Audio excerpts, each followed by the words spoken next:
to our event talking about the plastic. So you're all very welcome.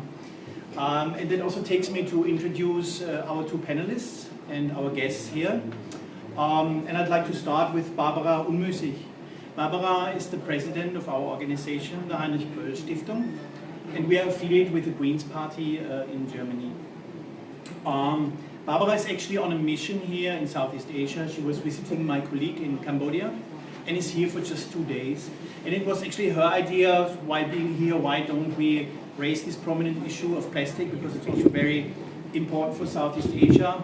So we have this event also on her initiative and her idea. So very welcome, warm welcome to you, Barbara, and being with us on this day. And I'd also like to introduce our friend and partner, Mr. Thara. Wakam Sri is the country director, and I guess many of you know him of Greenpeace Thailand. And he is really an expert here on the issue of plastic in the region and also in Thailand, because Greenpeace Thailand is actually an integral part of the Break Free from Plastic coalition. And the reason why we come here together today is actually what is sort of a great opportunity to discuss is the publication of the Plastic Atlas, which is a co-production of the Break Free from Plastic coalition, represented by Thara, and also by the Heinrich Böll Foundation, Heinrich Böll Stiftung. So we will use this opportunity to discuss these issues by Barbara from a kind of a global perspective, from the perspective of also someone who's coming as an institution from a G7 nation with its very particular impact on the waste trade and plastic in general, and by Mr. Thara, who's really looking into the regional aspects of it. I don't want to go into too much detail. I think I'd really leave it to you to start, and I'd like to hand over to you, Barbara, maybe to say a few words and then start with your presentation. Just one thing, maybe for housekeeping.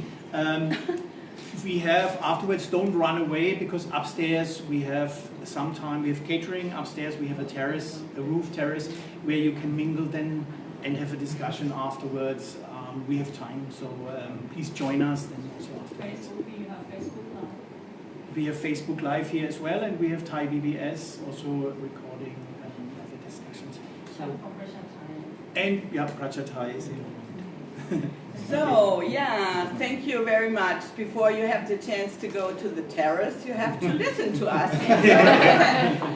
Thank you so much. I very much would like to use the opportunity to thank you, Manfred, and the team here for organizing this press conference, and thank you for you to coming and showing up, because unless we have media coverage, we are not able to get the message out as broadly as we would like to see it, because the plastic topic is a very relevant topic, and I will refer to that, why we are affected globally by the plastic crisis. I'm coming from Cambodia, where we had a launch of the Plastic Atlas, even in Khmer, so there are some translations out already in different languages. I very much would like to thank you, Thara, for joining us. I think Greenpeace is a great actor in the issue of plastics globally and specifically here in Thailand, so thank you very much for the cooperation, not only today or tonight, but for a long extending good cooperation. Thank you so much. Yeah, I'm going to go to present only some of the facts and figures about the world of plastics or polymers. The atlas is full of a lot of aspects, and I only can here use my brief time to come up with some perspectives and with some relevant information. What makes the Plastic Atlas very unique is that it exposes the myth that it is simply a problem of consumption and waste disposal.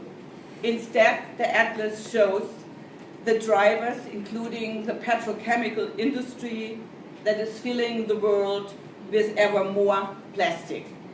We presented the Plastic Atlas last May in Germany, We have a German version, of course, of this plastic atlas, and only the printed version got more than 100,000 copies. This is big news, I would say. And big news as well is that the atlas is going to be translated in more than 16 different languages. It's not only in Portuguese, in Spanish, French, and English, of course, but it's as well translated into Chinese, into Russia, and hopefully in this return to Malaysia, Indonesia. I really would very much like this to be addressed, that the core drivers here in the region who are responsible for plastic consumption and production are somehow exposed how far they have to be included in any kind of solutions. Plastic is omnipresent. Look around you. I guess you are sitting on a plastic chair.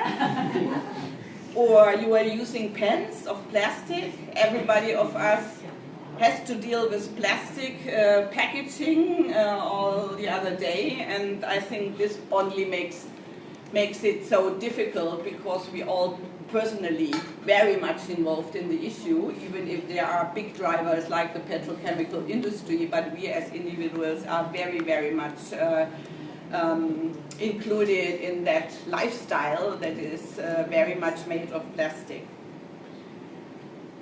Plastic is omnipresent in the air, in our water, our soils, and even at the bottom of the deep sea, in the Arctic, in the Antarctica, and on the top hills of the Himalaya, for example. You can find plastic everywhere. The world is polluted with plastic, and this is why we say the world does not face only a climate crisis, but very much so a plastic crisis. I will tell you some of the aspects we are going to present. One aspect is plastic is in our daily lives and in the economy. And between the year 2050 and the year 2017, some 9.2 billion tons of plastic have been produced. Plastic is so much part of our lifestyle that we sometimes forget how new it is. More than half of the plastic ever produced were produced since the year 2000. And I would like to bring this message across because we still probably know how we can live without plastic. It should be still in our mind that there is a life possible without plastic, and this is why I'm showing you that figure, even if people say plastic has become very indispensable, but it is from our point of view. Next. As you can see here, most plastic by far is packaging. It accounts for 36% of plastic produced worldwide. Plastic is finding an increasing number of uses in the construction sector. For example, floor coverings, doors, windows. Those products have a long service life. You see how big the construction sector is using plastic, and then the third big producer and user is textiles, for example. But, and this is the message I would like very much to bring across, but almost half of all plastic products end up as waste within less than a month. And the single issue plastic, like your coffee, how do you say, cups, the coffee cups. How many minutes do you use it? Yes. 5 minutes? 2 minutes? We have plastic, so many plastic single cutlery, so many other things. We just throw it away without thinking about what does it make to the nature, to the environment, and to our health.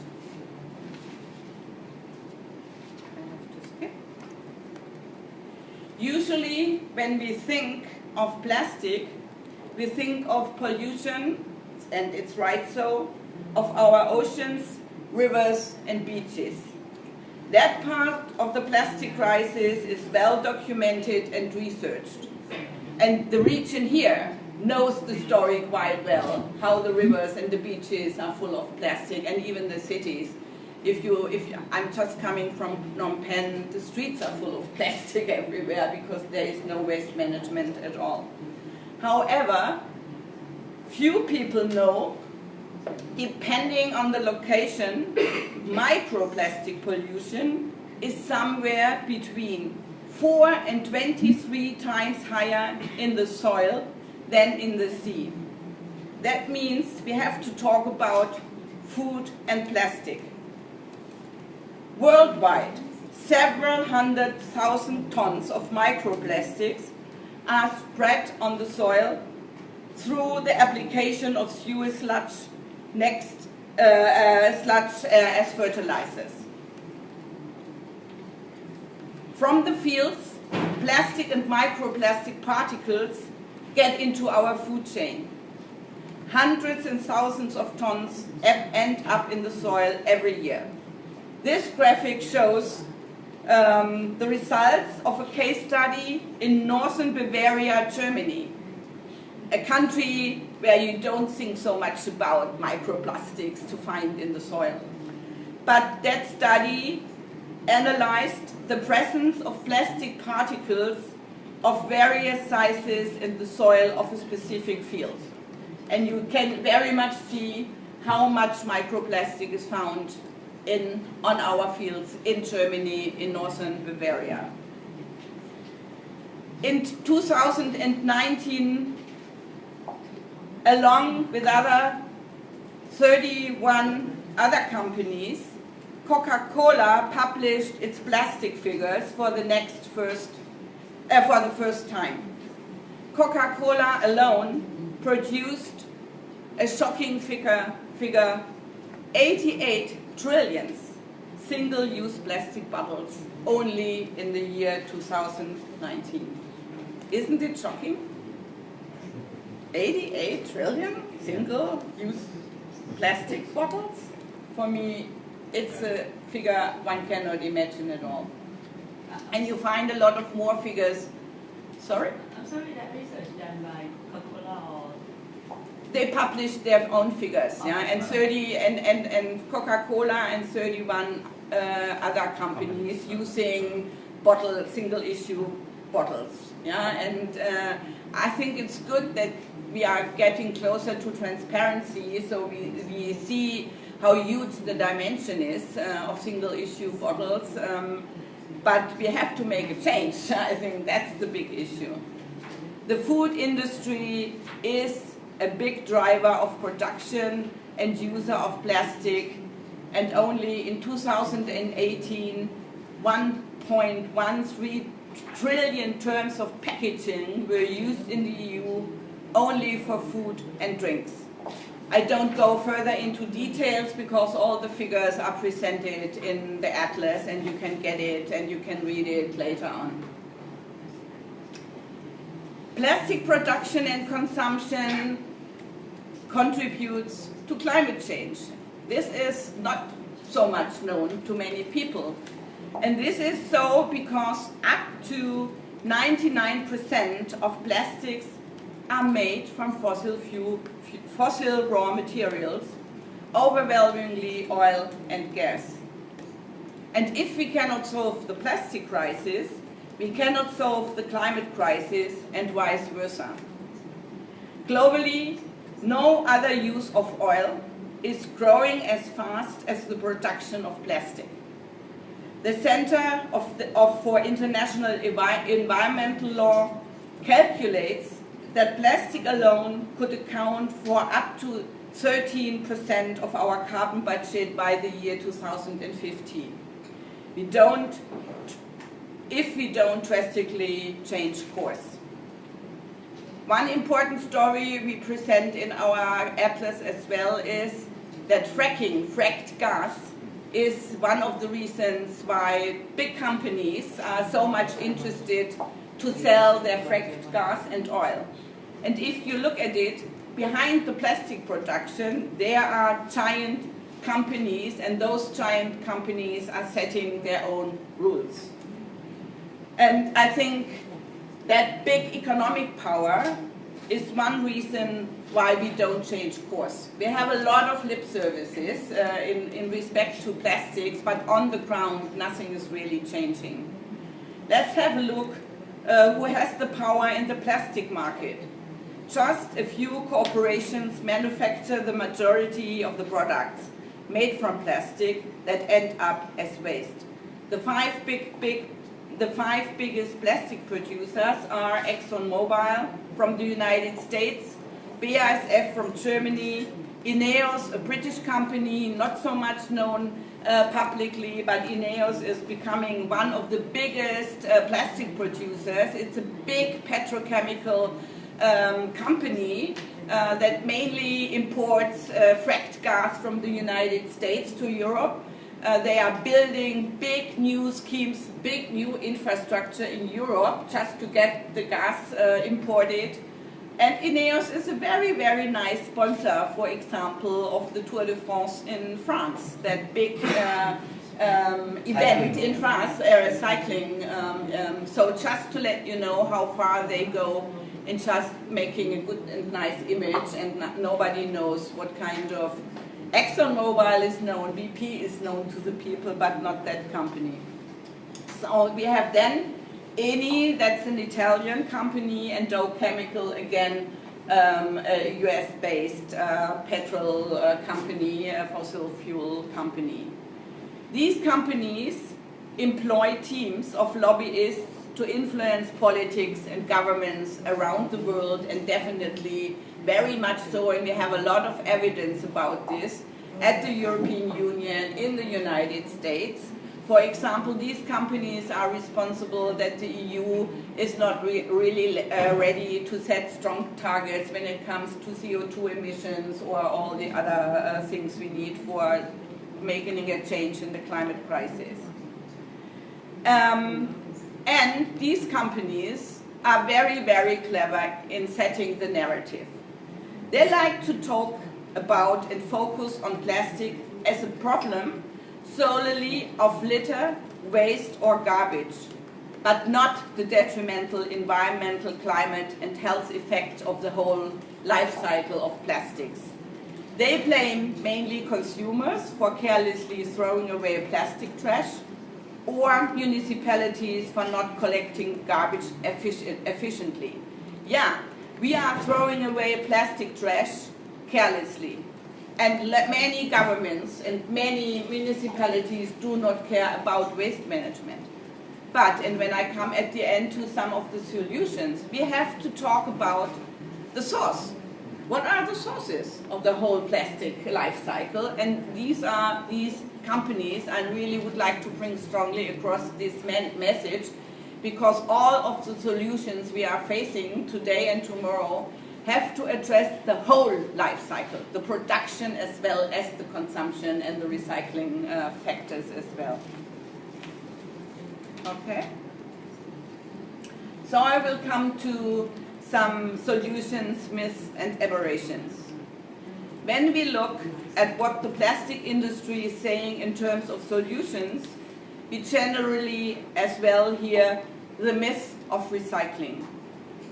It is the developed countries, us, we in Germany, in the United States, in France, or whatsoever to name it, it is the developed countries that are the world's biggest producers of waste, both in the past and in the present.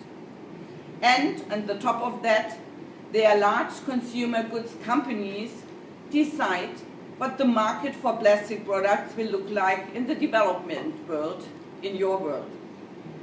The world leader in waste generation is the United States, with over 800 kilo per person every year.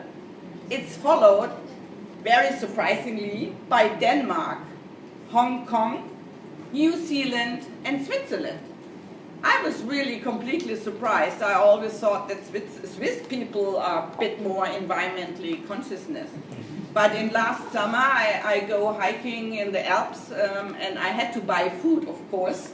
And I was completely shocked how the supermarkets were full of plastic. Everything was packaged in plastic. Even a little cake was packed in plastic, and this was really shocking to me as well. So we can solve the plastic problem by more and better recycling, a very difficult question to answer. Unfortunately, I would like to tell you the answer is no, not completely. If it gets to recycling, the answer is becoming more and more complex. Since the large-scale production of synthetic materials starting in 1950s, we have produced, I mentioned that figure already, about 9.2 billion tons of plastic. Only 24% of that remains in use, leaving 6.3 billion tons of waste. And only 600 million tons have been recycled. This is globally only 14% of plastic packaging is currently recycling. Only 14% of global plastic packaging is currently recycled. The rest goes into landfills, is burned, incinerated, or finds its way into the environment. Recycling often causes more problems than it solves, because most plastic waste is mixed or contaminated with other materials. It is very difficult to separate out pure recyclable plastic. So most recycling is in fact not but downcycled. And this is why when we look into recycling, we very much have to look into if the recycling process produces real good quality of new products and not downcycled products. But the problem is what we currently have is downcycled products, and all these downcycled products end up in single-use cutlery or whatever again. Also, due to the lack of transparency and traceability of chemicals and products, recycled plastic products may contain toxins.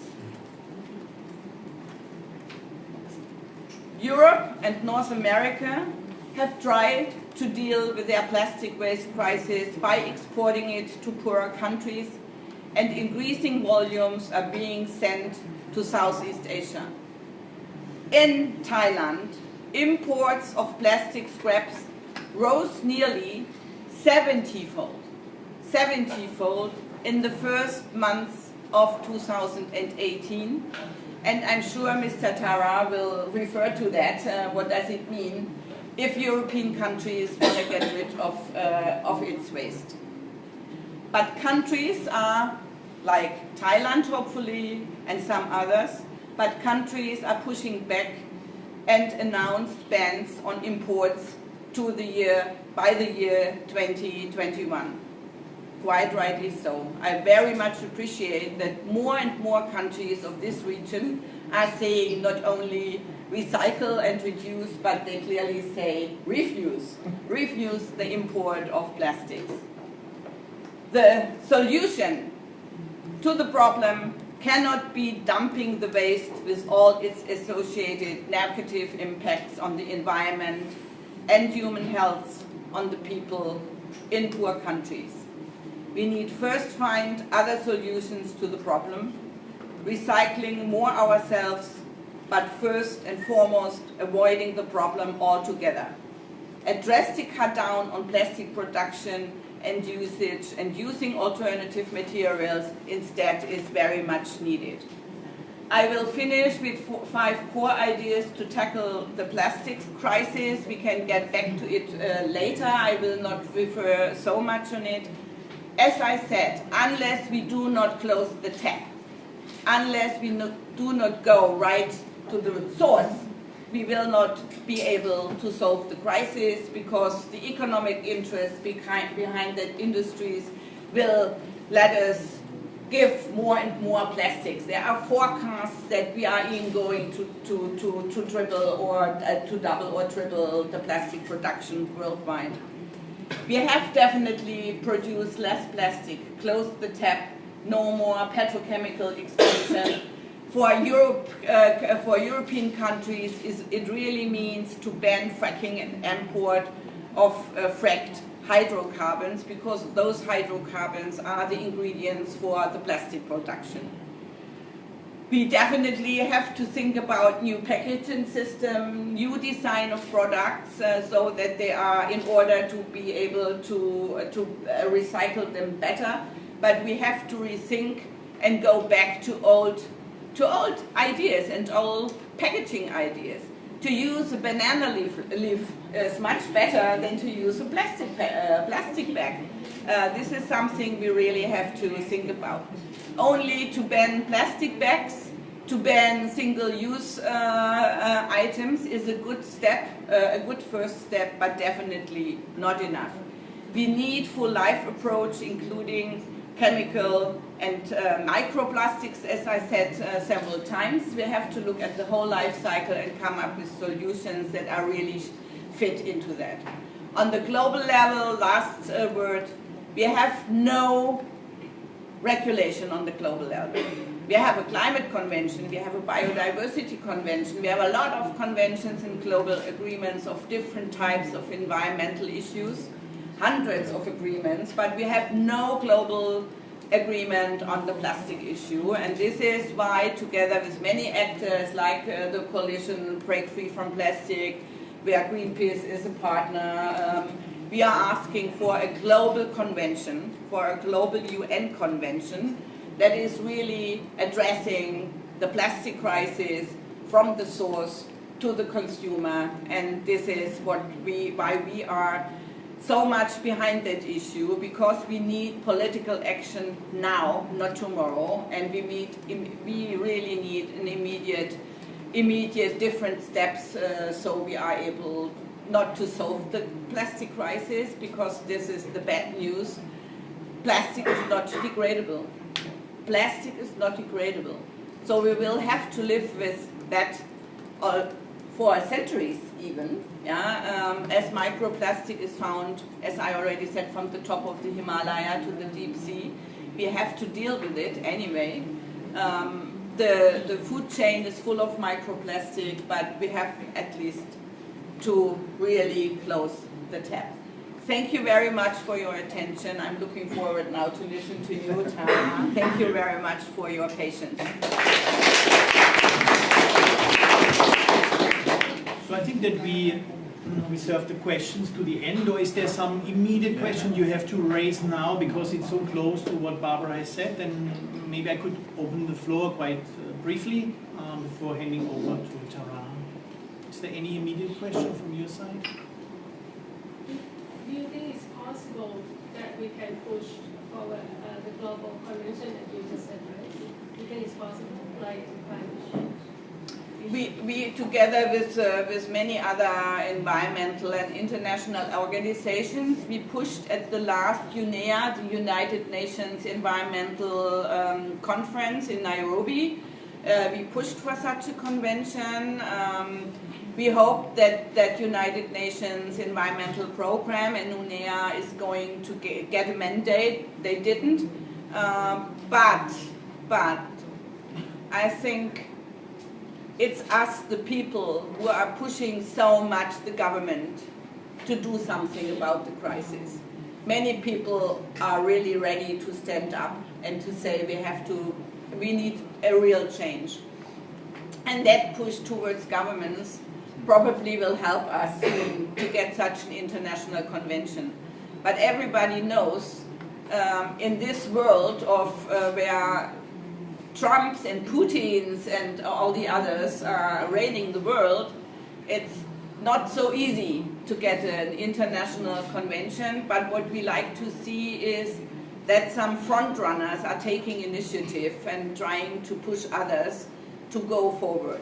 And for me, it's some hope that even in this region, and you will refer to, we have some activities taking place on the political level, and why not if South Asian governments, for example, are very much one of the pushers, and are taking over leadership. I very much would like to see Southeast Asian countries to take over leadership for a new global convention. That would be great.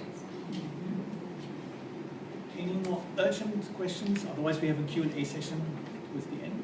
Okay. So then I'd like to hand over to you, Tara, for your presentation with the focus on actually our region. Before we proceed, do you mind switch the chair? Yeah, because yeah. it's better for the Facebook Live. Yeah. There are 14 people watching at home. Of course. What did you say? 14 people watching at home. 40 or 14? 14. 14 people watching at home. Okay.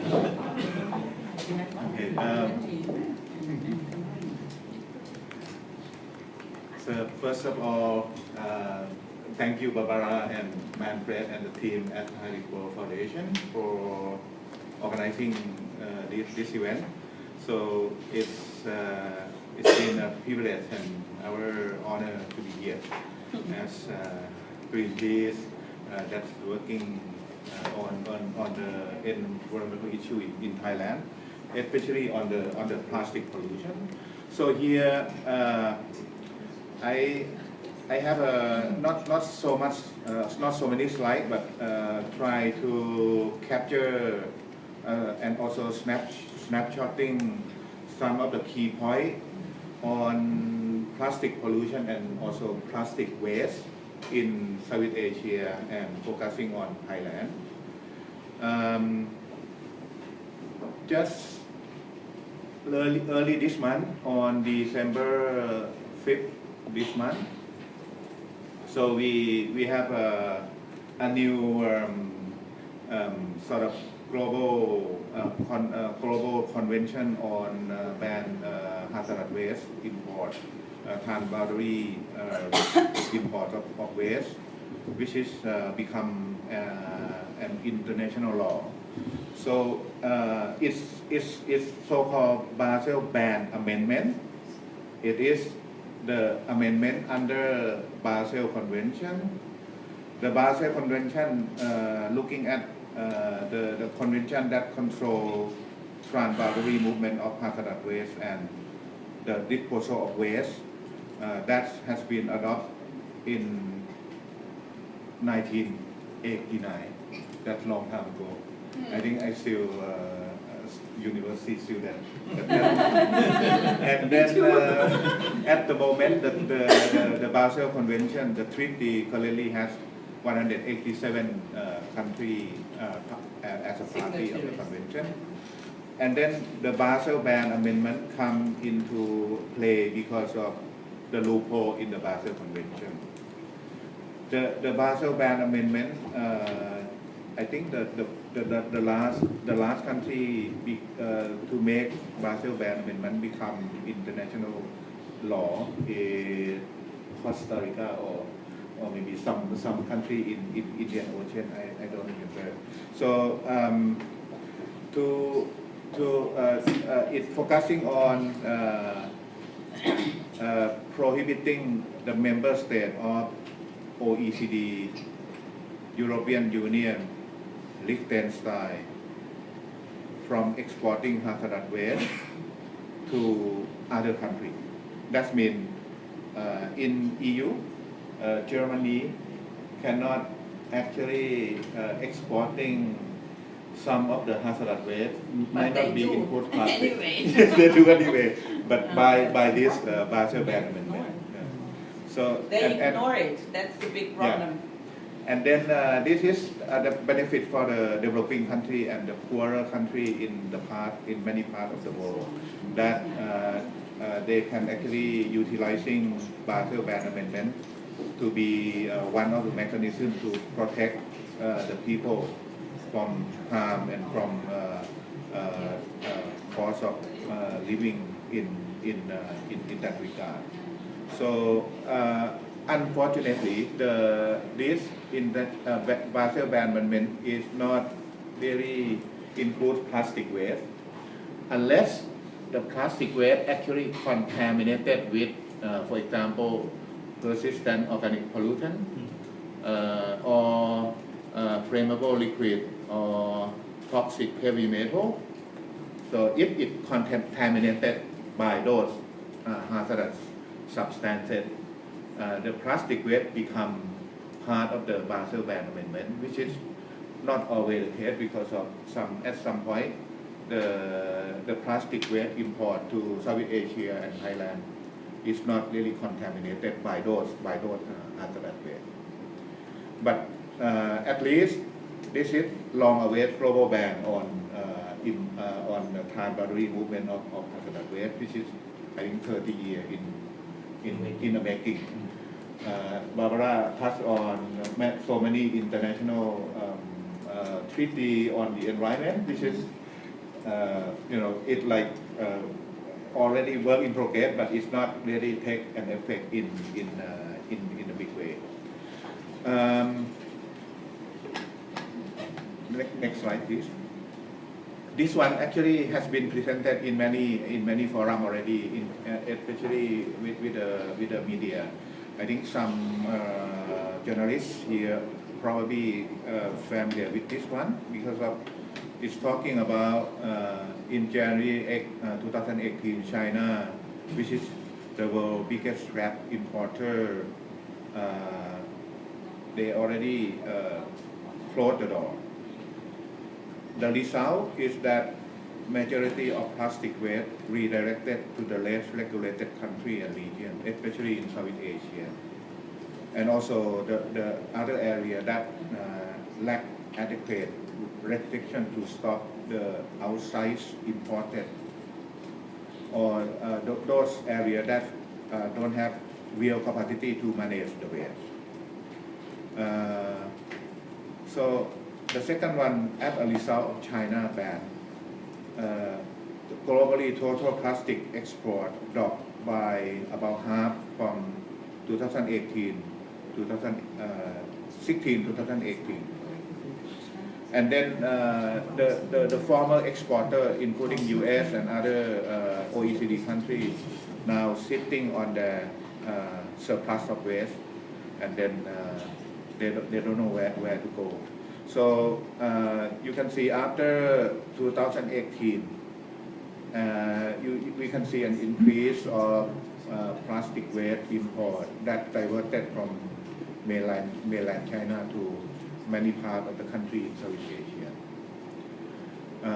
Next slide. So this is actually this also the same information that we already presented in the public, but just to recap. This is the research done by Greenpeace East Asia in Taiwan. We look at the harmonized code 3915, which is a plastic waste or all kind of plastic waste and scrap. Looking at 21 exporting and top 21 importing country and region. We identify that Malaysia, Vietnam, Thailand, I think Barbara already showed in her presentation earlier, is part of the early destination of plastic waste. And by mid-2018, the country also established its own restriction, except Thailand. Thailand just a lip service. I'll go into detail later. So with the global plastic waste import from the US, from Germany, from UK, from Japan, now being redirected to India and Taiwan, and South Korea, Indonesia, and Turkey. So you see the last slide is go back to this one. The surge right here in Southeast Asia and it's going down because of the restriction in some of the countries in Southeast Asia, but waste is going in other regions. So maybe yes, this one also looking at harmonized code 3915, which is the number that identify all the plastic waste, I think around the world. The increase compared to the global plastic waste import increased from 5% to 27% from 2016, 2018. And if we also try to compare because this one is like 100,000 ton, right? So we translate into container ship. So we see that, for example, United States that importing plastic waste to ASEAN, all the country in ASEAN, around 439,000 ton, right? Which is comparable to 4.56 large container ship. It's a big one. In the biggest one, yes, the biggest one is the U.S. that importing all the plastic waste to Southeast Asia during that period from, I think, until the year of 2018. So altogether, the ASEAN region receiving around 2.2 million tons of plastic waste in the year 2018. It's like 23 large container ships. Next slide. This one is the photo taken by one of the staff of organization called Earth, which our partner looking at waste trade research in Southeast Asia, in Thailand. So this is Lam Chabang port. The container, all those containers actually contain plastic waste. And in January 2018, the government of Thailand announced the intention to ban plastic waste import by 2021, which is next 2 years. Malaysia also stopped issuing new permit for importing plastic. Vietnam also do the same, Cambodia and other countries, Philippines and Indonesia. The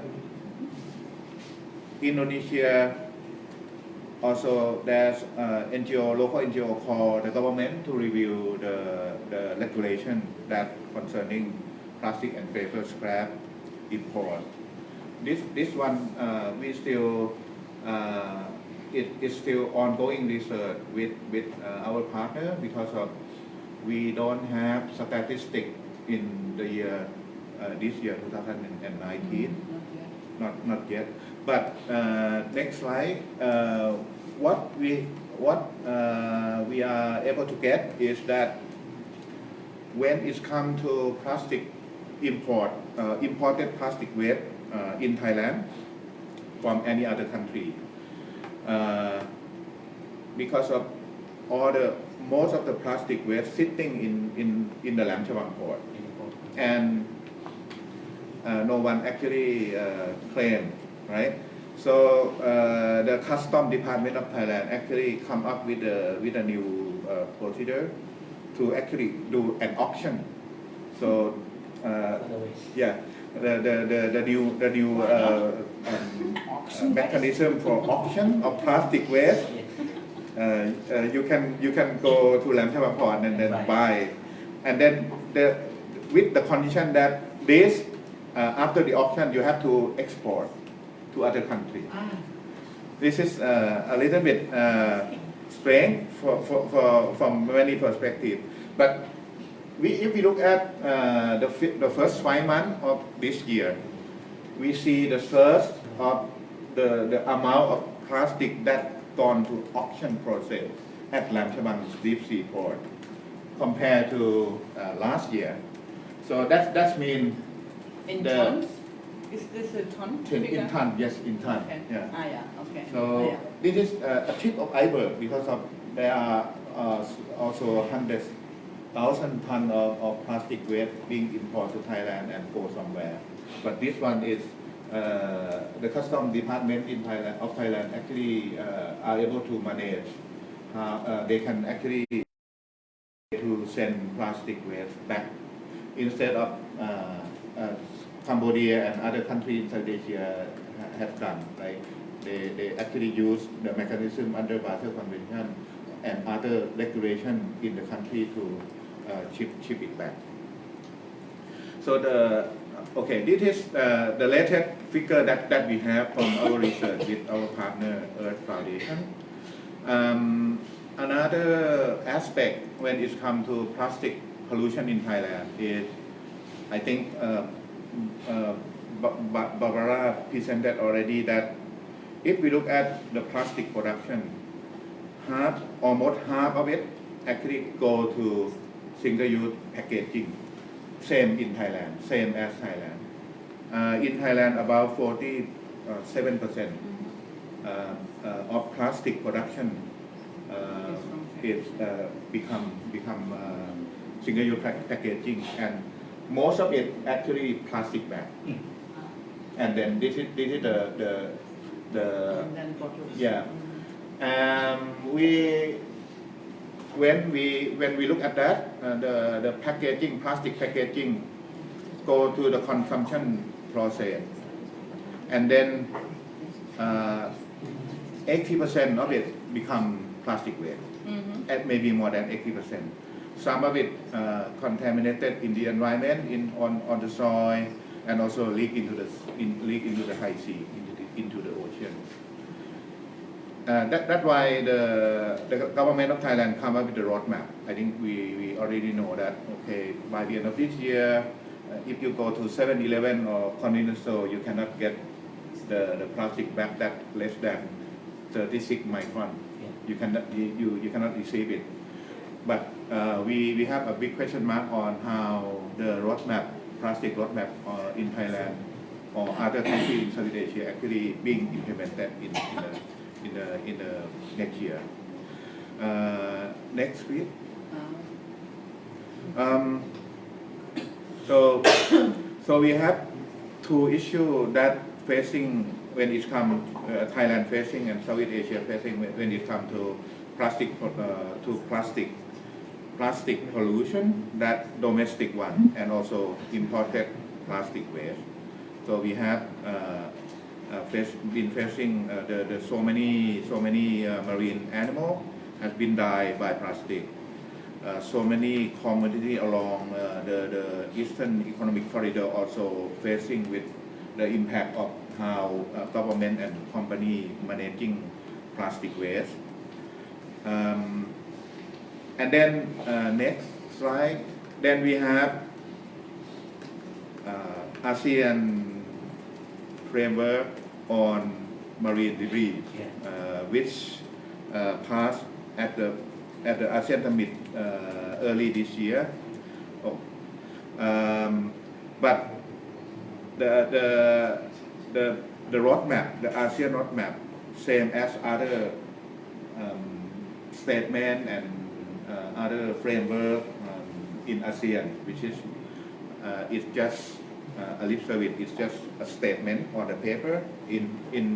There are also a lot of loophole and then weak point that we have to address, including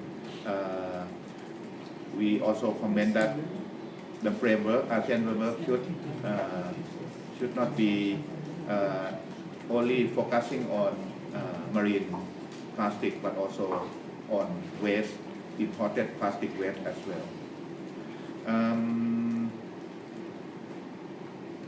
Okay, I'm going to end with some slide here.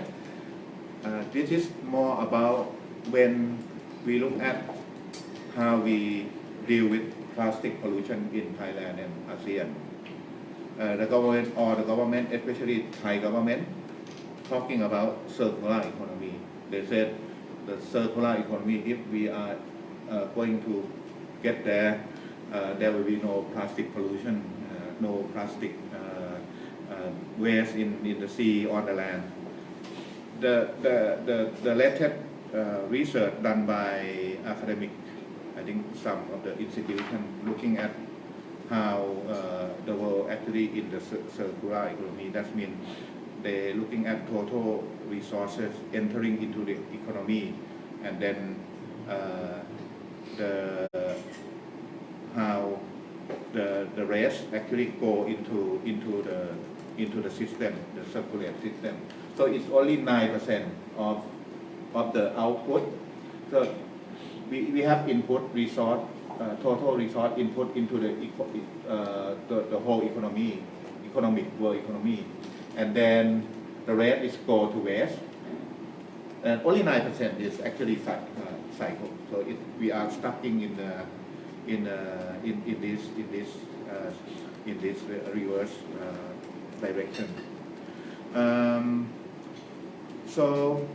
I think similar to what Barbara tried to communicate is that we also need to serve our social need, right? This is from housing infrastructure to communication to mobility. So we need all those material, all those resources. But if we look at plastic crisis, a global crisis, a national crisis, regional crisis, we have to separate the quality of life from the material consumption. So we have to break it down. We have to break it, otherwise we cannot solve the crisis. And then the last one is that because of we've been working on the ground in Thailand, working with different stakeholder community and our partner here, including Haribo Foundation. I think to affecting change, we have experts who sharpening the point, right? And then we need the hammer of the public opinion to actually nail it.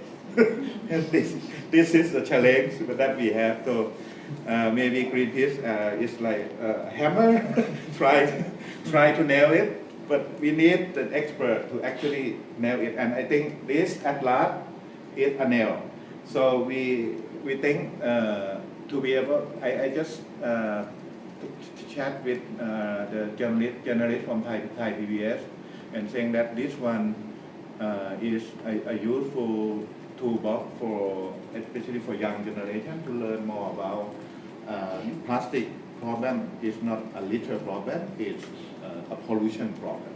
It's bigger than that. So we think we need to affecting change by working together from experts, from mobilizing public opinion, and then to fight overconsumption. So we have to build the human relationship instead of material one.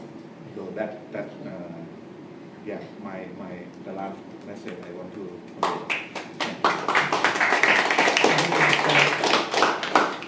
Okay, so now I would like to open the floor to more questions to both of our panelists. Please feel free and show. We have an open door and AC, and I'm freezing. Yes. This is crazy. That's not climate friendly. Shall we turn it off a little bit? Just for a second, turn it on again. I'm very strict, huh? Yeah. I know. Yeah. Okay.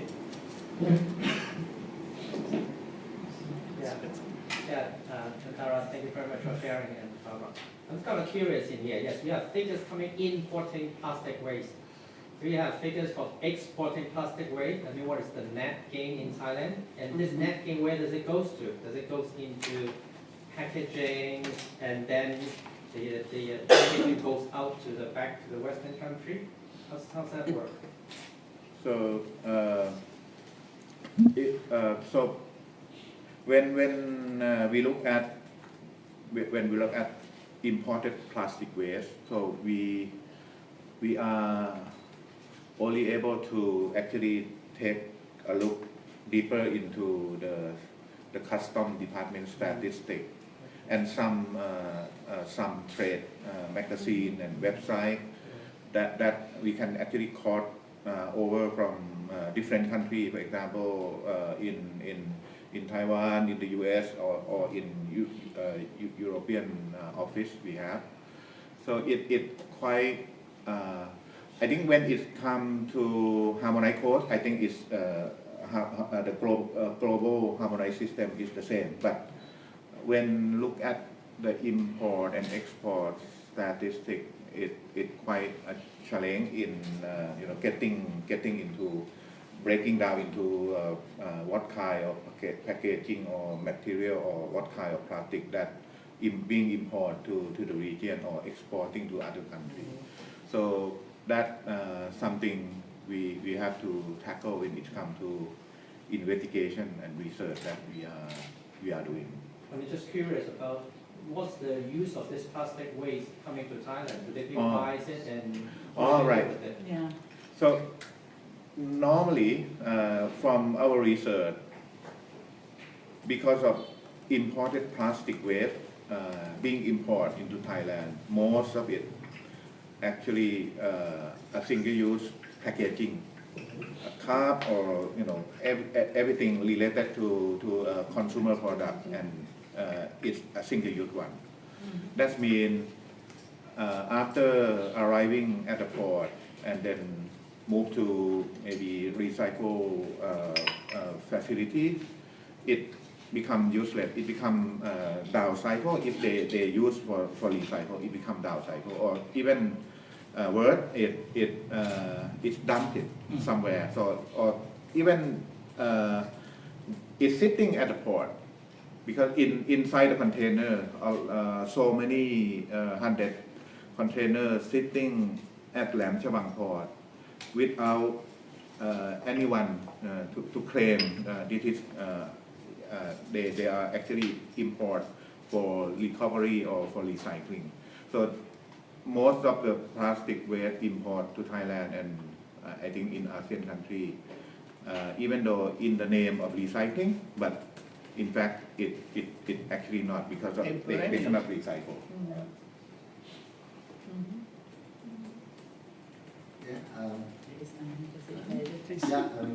I have two questions, maybe a little bit basic, but I'm also interested in the general economics of this import.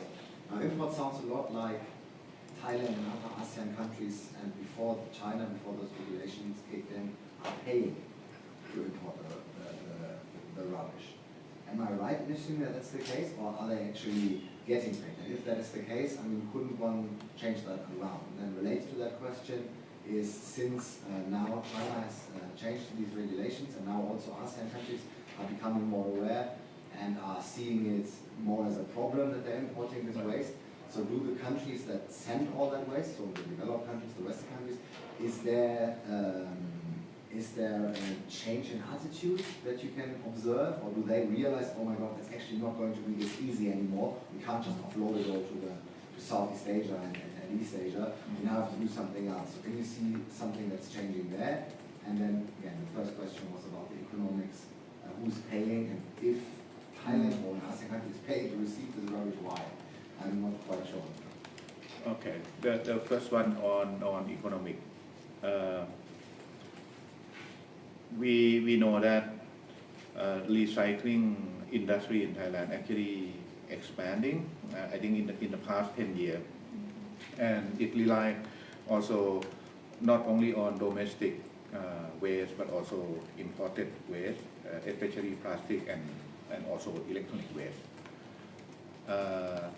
For electronic waste, I think it's very clear that most of the category in electronic waste become now more restricted because of Basel Ban Amendment, so preventing hazardous waste coming in. But for plastic waste in this case it under Harmonized Code 3915, which is list of the polymer mean plastic, some certain kind of plastic, which in some case it for recycling. So that means in the past year, Thailand also relying on both domestic and imported plastic waste for recycling industry. But because of I think the change is when the China closing the door. When we say Chinese close the door, it's not about they prohibit every single plastic product. They actually selecting some high quality plastic product, but the low quality or low grade or even it unrecyclable plastic waste, they actually close it, they ban it. And then that's why we see the surge in importing plastic waste to Thailand, which mostly cannot recycle. So I think we also see the effect is that because of recycling industry in Thailand is not owned by Thai only, but it may be joint venture. But now we got Chinese investor to come in and then setting facility here and receiving plastic waste that diverted from mainland China, from Hong Kong to Malaysia to Thailand, and also the government at that time under military government, so they opened up the door for liberalizing facility for recycling, so they can get one permit and then run for forever, don't extend the permit. So it opened up the door for imported plastic waste to Thailand, and that become a problem because of it, like almost I think half 500,000 tons, which is compared to the production of domestic plastic waste in Thailand, meaning that every year Thai people produce 500,000 tons of plastic waste, and then we receiving the same amount of plastic waste from many countries. So it add up and burden a lot of community. So economic of recycling become challenging because of they only look at profit. They are not looking at the impact to the facility, recycling facility, right, to the environment, to the communities. So many community around Bangkok and also Eastern Seaboard area is a target area for Chinese investor that receiving imported plastic waste, and become a social conflict between local communities and also the investor. Eastern economic corridor also become one the area for those as well for imported plastic waste. So when the question is economic for who, it economic for the Thai people, general public, or economic for few group of people that exploiting and benefiting this kind of activity. I'm not referring to your question because I have not the figures available when it comes to Thailand. But when I was talking about the myth of recycling, I think this, for me, it's very important to understand that everybody is talking about recycling. But what is it? What is it? Is it downcycling? Is it really, does recycling really extract the toxics out of the products? How is it produced? Which new products are coming up with, as a recycled product, etc.? In Germany, just, you know it, you are a German as well. The Germans tended to say, we are the biggest producer of waste in Europe. Of waste, not of plastic waste, but of waste. After this, or the third one after Luxembourg or something like that. And the people thought we have a very good waste system, management system. People started to separate garbage. They have a plastic bag, they have a, how you say this? Organic. Organic one, etc., etc. The Germans separated it, and they have several baskets there. And then they felt fine about it. Yeah? And they didn't care at all where this waste is going to. And meanwhile, the whole debate on plastics and that the plastic waste of Germany is ending up in the countries here in the southeast, it was a shock for them. Yeah, only two years ago. Yeah, it was like a shock when for example, the biggest German journal, the Weekly Spiegel, came up with big stories about it, and then the Germans were, oh, shockingly, we didn't know that. We didn't know that our plastic waste is ending up. And under European rules, you can name something as recycled if you export it. Not the recycled product, but if you export waste, they can declare it as recycled. This is crazy. This is absurd. We really have to change that attitude, to name something as recycled when it's bluntly exported. So this is really awful. And this is why I'm so... it's very, very difficult, for example, to bring the message across. Who are the drivers behind this business? It's a big oil company, but as oil companies and fracking companies, but as well, there's a big business and even illegal business taking place around the whole issue of waste and plastic waste and hazardous waste, of course. We have that rule, Bale rule, but Germany exports electric schrott, how do we say, electric waste? E-waste. E-waste. Yeah, exactly, e-waste. Okay, thank you, e-waste, to many African countries, And this is not allowed. Our law says clearly no TVs, no refrigerators has to go to countries like, or smartphones, to foreign countries, but it goes. What does that mean? We are even not able in developed countries to implement existing laws like that of the Bale Convention and all national obligations as well. It's crazy. Just one quick example when it comes to economic of recycling. So in Pisanuro province, we have the company name because he actually start recycling in recycling business from scratch many years ago and become a millionaire in Pisanuro province, Wong Panit, right? And then I think they actually can divert waste stream that generated by people in Pisanuro province around 50%, 40 to 50% to landfill. So those 50% actually go to recycling facility of his own.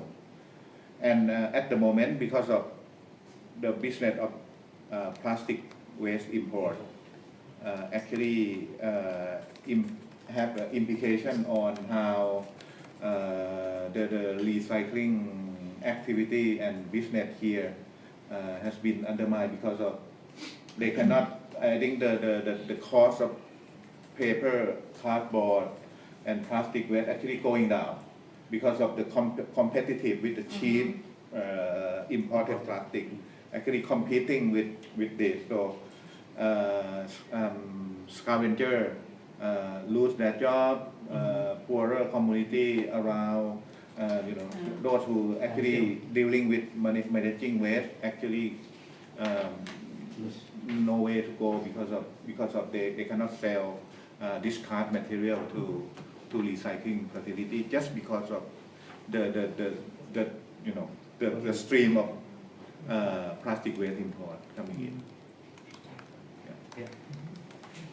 Yes. As you already regarding about the domestic recycling economy, so I'm very interested on that issues because as far as I've been concerning, because my family also run a recycling business, and I can see that since the very beginning of the supply chain, the Thai domestic recycling business seems to be market-based and relies a lot on the market mechanisms. So, at the case when Thailand import a lot of the foreign scrap like this, what should be the starting point for the state to tackle and inform I mean, in terms of the policy, where should it be started for the state? So first is to, I think for Thailand to ratify Basel Ban Amendment. So it a first step to actually screening the waste, especially hazardous waste from coming into Thailand. So by screening that, we actually are able to protect the country and the people in the country from being harmed by those hazardous waste. But because of plastic waste is not under Basel Ban Amendment, most of it not unless it's contaminated by a toxic chemical. So that means Barbara mentioned already, we need a global plastic convention that we hope that the government in Southeast Asia should take a lead, should take a leadership in pushing the global plastic convention, because of we are facing the most of the crisis when it comes to plastic pollution.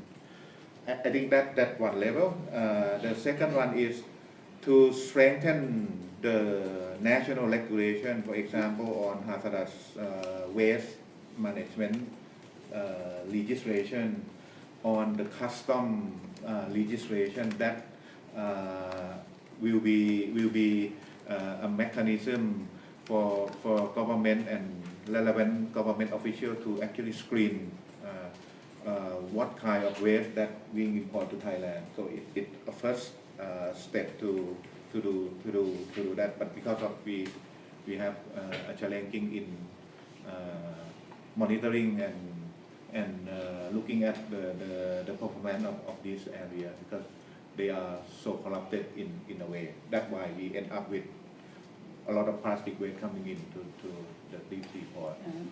And maybe we need to have a showcase in. I mean, recycling is not the end of the solution, but something that we have to be able for us to show that we balance between how recycling industry and also the waste management and also the plastic production, working together to look at the issue. Yes. Yeah, but just to add, in Europe, in Germany, in Europe, a whole debate is around on what we call circular economy. That means that you do not produce so much waste anymore, be it electric e-waste or be it plastic waste, and look into a circular economy. And that means, for which purposes do you need still plastics? For example, for medicine, definitely I think plastic is needed. But then you have very much to rethink the design of our products. And rethink design means that you are at the end able really to identify parts which are recyclable and those which are becoming waste. And you have to come up with better procedures such as traceability. You have to come up with procedures that include information on the toxics. And this is definitely something that will come up in the European Union in a legislation process, that one has to get information what kind of toxics and chemicals are included in the product, for example, because this makes it so difficult to recycle in a way that the new product is not toxic as the former product has been. And this is of importance for all those like your company or your family who is in that business, to make it much more transparent and come up with new product designs which will help to come up with a real recycling and not with a downcycling. And we talk very much so not about recycling, but what happens right now in our country as well is downcycling with a low quality of new products that are coming up of recycling.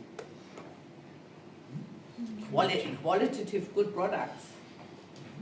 And therefore you need research designers who help you, engineers who help you. Thank you very much. Are there any further questions? I actually have one The because terrorist is calling. Yeah, I have the last one. I have the privilege Yes. moderating it because I got one over the email by a German lovely. journalist who couldn't attend. He would like to know, actually there was an article, there has been an article in the New York Times on the weekend about exactly e-waste in Thailand. Oh. And he was wondering, is that continuing? Is there e-waste coming in as usual, or has there Yes. been a change now in relation to the legal situation you're saying? So that's the question to you, Tura. So the short answer is that Thailand still remain the champion of Really? electronic waste import because of we are receiving so much electronic waste. Aside from plastic waste, so also come with electronic waste. And I think electronic waste at some point also contain some plastic pollution, some part of it. There's a lot of cases that go alongside with plastic management, waste management in Eastern Seaboard area, in Eastern Economic Zone, in some province near Bangkok, for example, in Phetchaburi, Ratchaburi, where we have mostly Chinese investor actually setting up facilities to receiving electronic waste and all the hazardous waste coming in, and then leaving behind toxic pollution, water pollution, air pollution, soil contamination in the environment, and then people actually start questioning about the legacy of the policy done by the previous government on opening up the area for investment. It's all about the policy that open up for economic development on behalf of recycling, recovery, or even worse. They said that okay, let's get rid of waste by burn it. So we are building more incineration, burn it, in the province around Eastern Seaboard, Eastern Economic Corridor. Yeah, that brings me, we had last year, I think we had a group of Chinese academics and also government officials here to look at the issue actually.